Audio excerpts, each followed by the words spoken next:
In this video, I'll show you how to filter Rugpulls in Dexscreener. So what you have to do is simple, open up your Dexscreener on your laptop or on your desktop. As you can see, I'm on the official website of Dexscreener, and over here are some of the pairs of Dexscreener.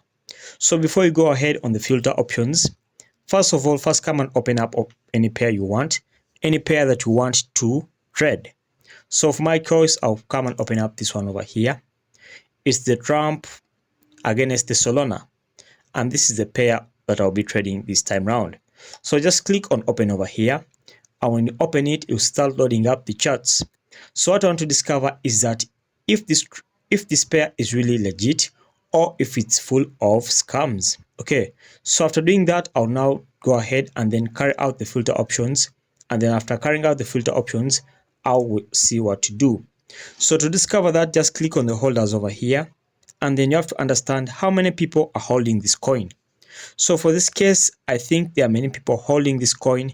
That's why its APY is a bit high over here, and it's at 50,000. So this means this is more of a scam. As you can see, there are 12,000 holders. So for this case, we shall leave this coin over here, and then we shall head back to the official homepage of Dexscreener. So after heading back to the official homepage of Dexscreener, we have to filter out the Rugpulls.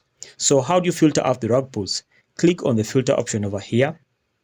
When you click on the filter option over here, as you can see, this menu over here will pop up, and this menu will allow you to customize your filters to enable you filter out the Rugpulls. So you have to put in all this information, the liquidity starting from 1,000 to the maximum you want, then the market cap over here to the maximum, and all these pair edges over here as you want. After filling in all that, click on apply over here, and the rug filters or the Rugpulls will be filtered out of your Dexa, okay, or Dexscreen. So guys, thanks for watching. Make sure to like and subscribe to our YouTube channel. Until next time.